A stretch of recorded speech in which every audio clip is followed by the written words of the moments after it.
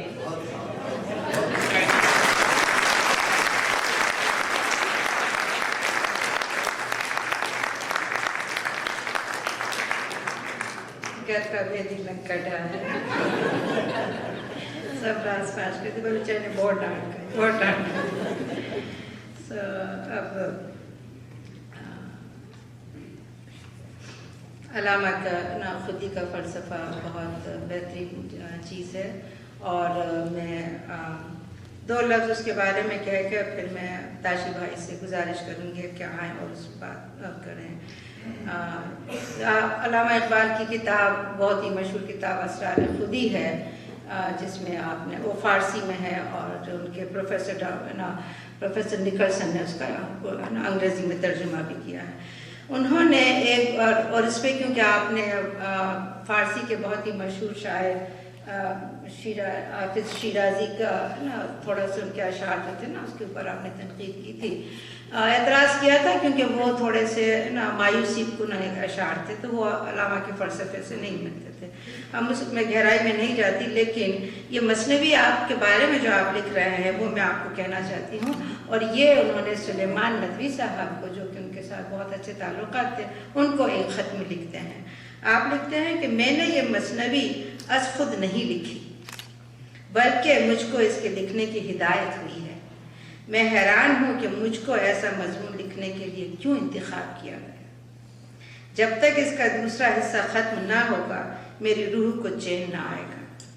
اس وقت مجھے احساس ہے کہ بس میرا یہی ایک فرض ہے اور شاید میری زندگی کا اصل مقصد بھی یہی ہے. اور پھر آگے کیونکہ ان کے بہت ہی اچھے دوست خواجہ حسن نظامی انہوں نے ان کے اوپر بہت اعتراض کیا تھا حافظ کے اشعار کو لے کر, تو آپ آگے لکھتے ہیں کہ نہ خواجہ حسن نظامی رہے گا نہ اقبال. یہ بیج جو مردہ زمین میں اقبال نے بویا ہے اگے گا, ضرور اگے گا اور بار آور ہوگا. مجھ سے اس زندگی کا وعدہ کیا گیا ہے الحمدللہ. خط کا یہ تمام صفحہ پرائیویٹ ہے, بہتر ہوگا کہ آپ اسے طرف کر دیں. زیادہ کیا عرض کروں, نہ پوچھ اقبال کا ٹھکانہ ابھی وہی کیفیت ہے اس کی, کہیں سرے رہ گزر بیٹھا ستم کشے انتظار ہوگا. اور پھر بچوں کے لیے دعا اور سلام لکھا ہے. میں تاشی بھائی سے گزارش کرتی ہوں کہ آئیں اور خودی کے فلسفے کو خیال رکھیں. صدر محفل پروفیسر سید صاحب, امیرہ بہن, خواتین حضرات, علامہ اقبال کی شاعری اور ان کے فلسفیانہ افکار ایک ایسا بے کراں سمندر ہے جسے اپنے سامنے پا کر مجھ ایسے لوگوں کی کم آئیگی کا احساس شدید تر ہو جاتا ہے. یہ کہنا غلط نہیں ہوگا کہ اتنی ہمہ جہت اور پہلودار شخصیت ہمارے ہاں کسی مفکر یا شاعر کی نہیں رہی ہے. اقبال کی سوچ کی گہرائی, پھیلاؤ اور بہاؤ تہدار اور پہلودار ہونے کے ساتھ ساتھ نہایت حیران کن بھی ہے. ان کے فلسفہ حیات اور شاعری کے بارے میں بہت کچھ لکھا جا چکا ہے, بہت کچھ لکھا جا رہا ہے اور بہت کچھ لکھا جائے گا.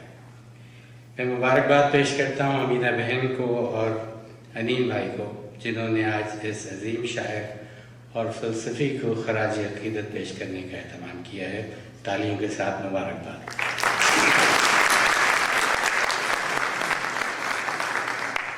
ایک اور معاف کیجیے گا, میں بیمار بھی ہوں تھوڑا سا.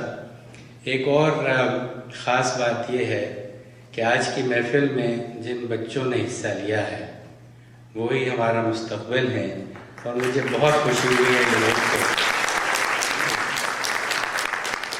اور نسرین, آپ جتنی مرضی غلطیوں کے ساتھ پڑھیے, آپ کا آنا یہاں پہ اور اس مشعل کو لے کے چلنا بہت بڑی بات ہے.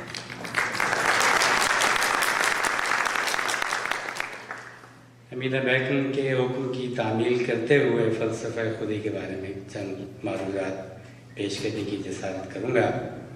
علامہ کا شعر ہے کہ جہاں نے تازہ کی ہے افکار تازہ، معافی چاہتا ہوں، جہان تازہ کی افکار تازہ سے ہے نمود، کہ سنگ و خش سے ہوتے نہیں جہاں پیدا۔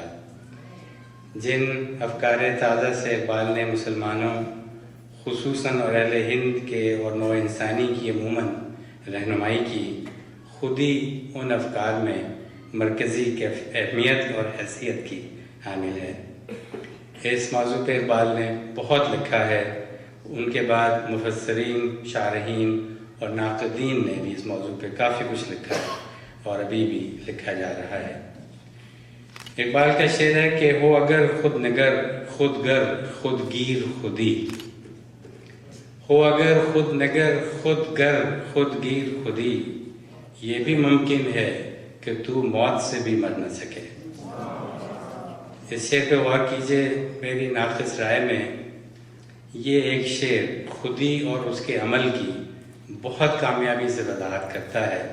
ایک بار پھر پیش کرتا ہوں کہ وہ اگر خود نگر خود گر خود گیر خودی، یہ بھی ممکن ہے کہ تو موت سے بھی مر نہ سکے۔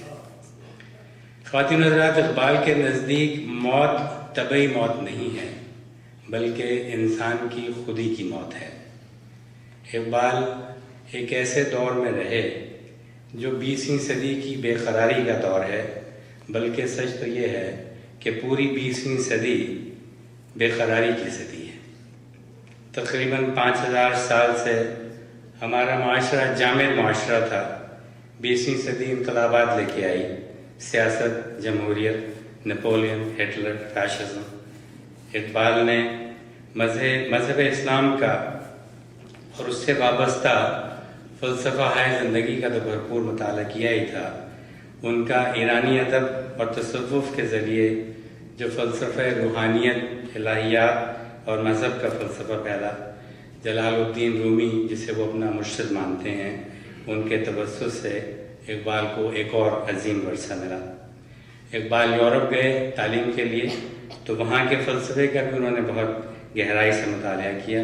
ہیگل، کانٹ، نیتشے اور برگساں کے فلسفہ حیات سے واقفیت حاصل کی۔ خواتین حضرات، یہ وہ زمانہ تھا جب مغرب کی سیاسی اور اقتصادی فتح مندیاں اپنا نقش قائم کر رہی تھیں اور مشرقی سوچ پہ مغربی فکر کا تسلط بڑھتا جا رہا تھا۔ مشرق کے بڑھتے ہوئے احساس کمتری، بے چارگی اور درماندگی نے رفتہ رفتہ اقبال کو نئے سیاسی عقائد کی تشکیل پہ آمادہ کیا۔ دین و دنیا، عقل و نظر کا انحطاط اور تہذیب کے ساتھ ساتھ عقلی زوال یافتگی کے اس مرحلے پر اقبال نے اپنا شورۂ آفاق فلسفہ خودی پیش کیا اور یوں فرد اور قوم کا رشتہ زندگی کی محکم اور صالح اقدار سے جوڑ دینے کا آغاز کیا۔ مغرب کی اندھادھند تقلید کی مذمت کرتے ہوئے اقبال نے کہا تھا کہ جو عالم ایجاد میں ہے صاحب ایجاد، جو عالم ایجاد میں ہے صاحب ایجاد، ہر دور میں کرتا ہے طواف اس کا زمانہ، تقلید سے ناکار نہ کر اپنی خودی کو، کر اس کی حفاظت کہ یہ گوہر ہے یگانہ۔ پیام مشرق کے دیباچے میں اقبال نے لکھا کہ اقوام مشرق کو یہ محسوس کر لینا چاہیے کہ زندگی اپنے اندر کسی قسم کا انقلاب پیدا نہیں کر سکتی جب تک پہلے اس کی اندرونی گہرائیوں میں انقلاب نہ ہو۔ بال جبریل میں شامل نظم ساقی نامہ میں معاف کیجیے گا، اقبال خودی کی صراحت یوں کرتے ہیں کہ یہ موج نفس کیا ہے، تلوار ہے۔ یہ موج نفس کیا ہے، تلوار ہے۔ خودی کیا ہے، تلوار کی دھار ہے۔ خودی کیا ہے، راز درون حیات۔ خودی کیا ہے، بیداری کائنات۔ خودی جلوہ بدمست و خلوت پسند، سمندر ہے ایک بوند پانی میں بند۔ اندھیرے اجالے میں ہے تابناک، منو تو میں پیدا، منو تو سے پاک۔ اور ازل اس کے پیچھے ہے ابد سامنے، ازل اس کے پیچھے ابد سامنے، نہد اس کی پیچھے نہد سامنے۔ مہمان کرام، اقبال کے نزدیک خودی فرد اور قوم کی زندگی کا نشان امتیاز ہے اور زندگی کے مقصد کے تعین کا ایک گرامایا جوہر۔ یہ وہ جوہر ہے جس سے فرد اور قوم کی شخصیت کی تکمیل ہوتی ہے۔ مشہور نقاد پروفیسر علی احمد سرور نے کہا تھا کہ غالب نے اردو شاعری کو ذہن دیا اور اقبال نے اسے وحدت فکر اور ذوق یقین دیا۔ اردو زبان و ادب کے ایک اور محترم نام اور مشہور نقاد ڈاکٹر سلیم اختر نے اقبال کے تصور خودی کو اس طرح سے پیش کیا ہے۔ وہ کہتے ہیں کہ جس طرح نظام شمسی میں سورج کی حیثیت ہے اور دیگر سیارے متعینہ مدار پر سورج کے گرد گردش کرتے ہیں، کچھ یہی عالم اقبال کے فلسفیانہ نظام کا بھی ہے۔ اس نظام میں خودی کو شمسی یعنی مرکزی حیثیت حاصل ہے اور بقیہ تصورات جیسے مذہب، عشق، مرد مومن یا مرد کامل وغیرہ سب اس کے تابع ہیں۔ یہی نہیں بلکہ نظام شمسی میں ذیلی سیارچوں کی طرح اقبال کے فلسفیانہ نظام میں کچھ اور خصوصی خیالات بھی ہمیں ملتے ہیں، جیسے مذہب کے ذیل میں تعلیم، عورت، سیاست اور معاشرت وغیرہ۔ اسی طرح عشق کے ذیل میں عقل اور وجدان، مرد مومن یا مرد کامل کے ذیل میں فخر، توکل اور غنا جیسے کلیدی موضوعات ہمیں نظر آتے ہیں۔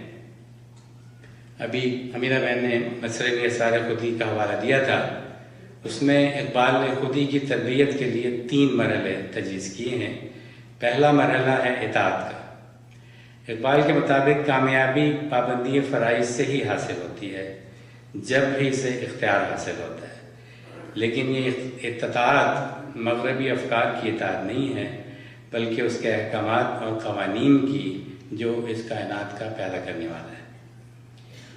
2 شعر: تیری نگاہ میں ثابت نہیں خدا کا وجود، تیری نگاہ میں ثابت نہیں خدا کا وجود، میری نگاہ میں ثابت نہیں وجود تیرا، اور وجود کیا ہے فقط جوہر خودی کی نمود، کر اپنی فکر کے جوہر ہے بے نمود تیرا۔ خودی کی تربیت کا دوسرا مرحلہ ہے ضبط نفس کا، اس لیے کہ جس شخص کا حکم اپنی ذات پہ نہ چلتا ہو وہ لازماً دوسروں کا محکوم ہو جاتا ہے۔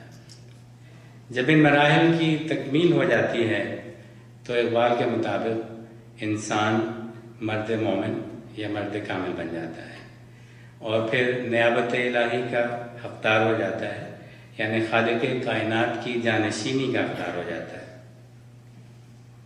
اقبال کے فلسفے خودی کا ایک اور اہم جزو ہے عشق۔ اقبال کے عشق کی ابتدا ہوتی ہے عشق رسول سے، جو بالآخر خالق کائنات کے قرب کا باعث بنتا ہے، جہاں وہ خود شناسی کے حصول کے بعد زمان و مکان کی قید و بند سے ماورا ہو جاتا ہے۔ اس کے بارے میں اقبال کہتے ہیں کہ جوہر زندگی ہے عشق، جوہر عشق ہے خودی، جوہر زندگی ہے عشق، جوہر عشق ہے خودی، آہ کہ ہے تیغ تیز پرتگی نعم بھی۔ عقل و دل و نگاہ کا مرشد اولی ہے عشق، عقل و دل و نگاہ کا مرشد اولی ہے عشق، عشق نہیں تو مشرع دیں بت کدے تصورات، اور عشق سے پیدا نوائے زندگی میں زیر و بم، عشق سے پیدا نوائے زندگی میں زیر و بم، عشق سے مٹی کی تصویروں میں سوزے دم بدم۔ خواتین حضرات، اقبال کے ہاں عشق ہی فرد کے وجود کی اصلیت ہے اور باقی چیزیں یعنی عقل و دانش، علم و فن اور آئین و رسوم ثانوی حیثیت رکھتے ہیں۔ اقبال نے مرد کامل کے لیے شاہین کی علامت وضع کی۔ مولانا صلاح الدین احمد کے حوالے سے کہا جاتا ہے کہ اقبال نے شاہین کا تصور متحدہ جرمنی کے بادشاہ قیصر ولیم کے جنگی خود اور اس کی فوج کے جھنڈوں اور بحری جہاز کے مستولوں سے لیا۔ علی احمد سرور کے نام علامہ نے اپنے خط میں علامت شاہین کی وضاحت کرتے ہوئے لکھا کہ شاہین قرون اولیٰ کے مسلمانوں سے بہت مماثلت رکھتا ہے، وہ بلند پرواز ہے، آشیانہ نہیں بناتا، اس کی طبیعت میں توکل ہے، وہ سخت کوش ہے اور کسی کا مارا ہوا شکار نہیں کھاتا۔ اپنی فلسفیانہ بصیرت کے طفیل اقبال یقین رکھتے تھے کہ جس زندگی میں جہد مسلسل نہ ہو وہ زندگی موت سے بدتر ہے۔ اس موج کے ماتم میں روتی ہے بھنور کی آنکھ، ابھی آپ نے طلب بہن سے سنی تھی. اس موج کے ماتم میں روتی ہے بھنور کی آنکھ، دریا سے اٹھی لیکن ساحل سے نہ ٹکرائی. اقبال کے نزدیک زندگی نام ہے تلاش و جستجو کا، خودگیری و خود نگری کا. اغیار سے سوال کرنے یا اغیار کا دست نگر ہونے سے انسان کی خودی کمزور ہو جاتی ہے. خوددار انسان کے لیے ان کی تعلیم بھی یہی تھی کہ وہ کسی کا احسان مند نہ ہو. خودی سے مرد خود آگاہ کا جمال و جلال، خودی سے مرد خود آگاہ کا جمال و جلال، کہ یہ کتاب ہے باقی تمام تفسیریں، اور خودی کے ساز میں ہے عمر جاویداں کا سراغ، خودی کے سوز سے روشن ہے امتوں کے چراغ. لیکن خودی جبر مسلسل اور خودکشی کی ریاضت نہیں ہے. اقبال کے نزدیک خودی ایک نوری نقطہ ہے جو انسانیت سے محبت کی وجہ سے پیدا ہوتا ہے. اقبال کے مطابق یہی محبت خودی کی تکمیل کا باعث ہوتی ہے جو انسان کو مرد کامل بناتی ہے. اس میں بے خوفی، جرأت اظہار، مردانگی اور بلندی کردار پیدا کرتی ہے. چونکہ زندگی خودی کی تکمیل سے ہے، اس لیے سخت کوشی، استواری اور طاقت زندگی کی ضروریات میں سے ہے. خودی کے تسلسل اور بقا کے لیے اقبال کہتے ہیں کہ کسی نصب العین یا مقصد کا ہونا نہایت ضروری ہے. جیسے کہ میں نے پہلے عرض کیا، زندگی جہد مسلسل کا نام ہے، زندگی خواب دیکھنے کا نام ہے، تمنا یا آرزو کرنے کا نام ہے، اور زندگی کوششوں سے عبارت ہے. سلسلہ روز و شب نقش گرے حادثات، سلسلہ روز و شب نقش گرے حادثات، سلسلہ روز و شب اصل حیات و ممات. اقبال ایسے تمام اثرات کی سخت مخالفت کرتے ہیں جو مرد کامل کی خودی کو ذرا سے بھی کمزور کر دے. اسی لیے اقبال قدم قدم پر فرد اور قوم کو شاہین کا طرز زندگی سکھاتے ہیں. ان کے نزدیک ضعیفی یا کمزوری وہ جرم ہے جس کی سزا مرگ مفاجات کے سوا کچھ نہیں. اسی لیے زوال آمادہ قوم کے افراد سے مخاطب ہو کے کہتے ہیں کہ تیرا اندیشہ افلاکی نہیں ہے، تیرا اندیشہ افلاکی نہیں ہے، تیری پرواز لولاکی نہیں ہے. یہ معنی اصل شاہینی ہے تیری، تیری آنکھوں میں بے باکی نہیں ہے. بال جبریل میں وہ ایک نوجوان کے نام نظم میں یہ پیغام دیتے ہیں کہ عقابی روح جب بیدار ہوتی ہے جوانوں میں، عقابی روح جب بیدار ہوتی ہے جوانوں میں، نظر آتی ہے اس کو اپنی منزل آسمانوں میں. نہو نومید، نومیدی سوال علم و عرفاں ہے، امید مرد مومن ہے خدا کے رازدانوں میں. اور یہ شعر سب کو آتا ہوگا کہ نہیں تیرا نشیمن قصر سلطانی کے گنبد پر، نہیں تیرا نشیمن قصر سلطانی کے گنبد پر، تو شاہی ہے بسیرا کر پہاڑوں کی چٹانوں میں.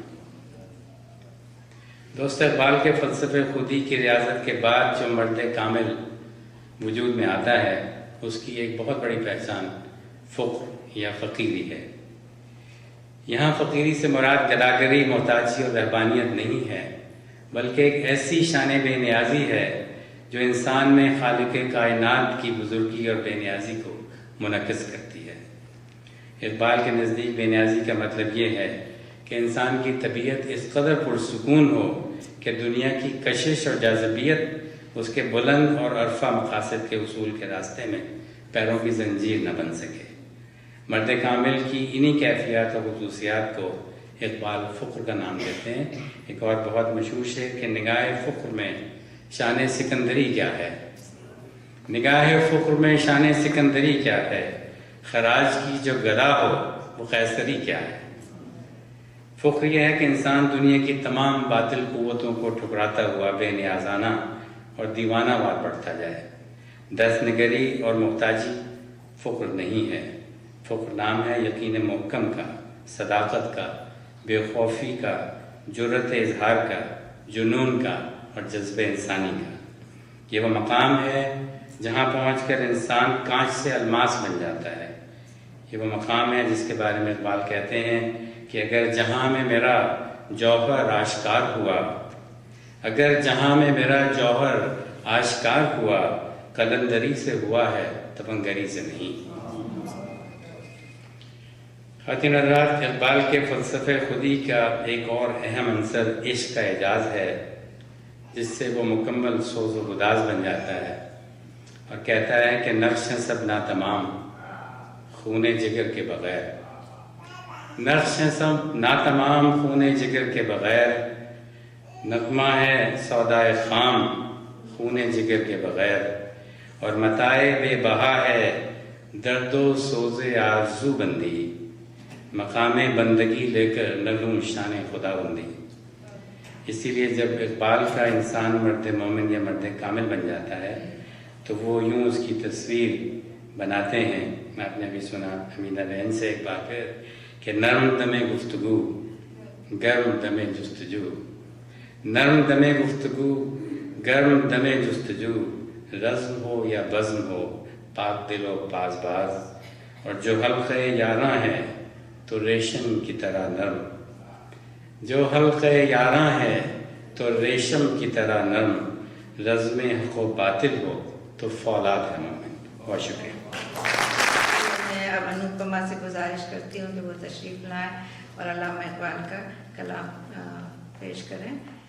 آج سب سے پہلے علامہ اقبال کی ایک نظم آپ کے سامنے پیش کرتی ہوں جس کا عنوان ہے زمانہ۔ جو تھا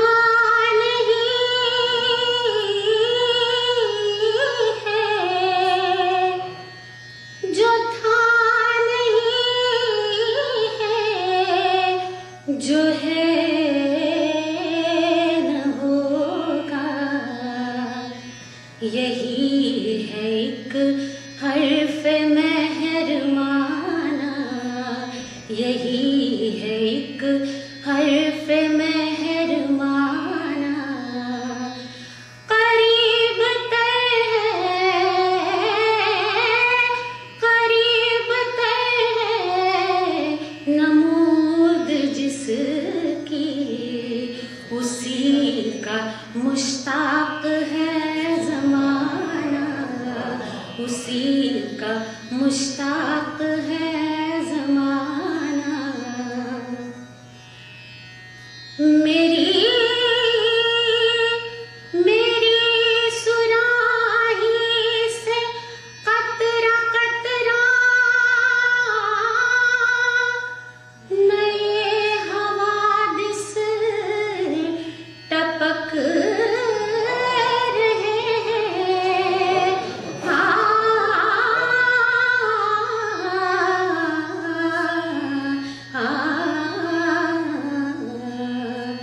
میری سراہی سے قطرہ قطرہ نئے حوادث ٹپک رہے ہیں،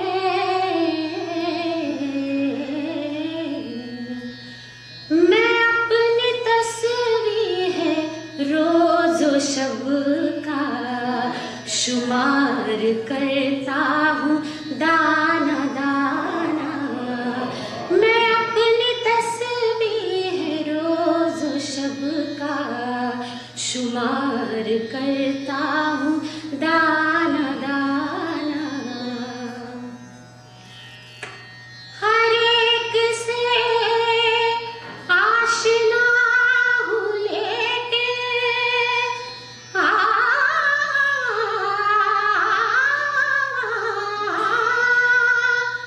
ہر ایک سے آشنا ہوں لیکن جدا جدا رسم و راہ میری،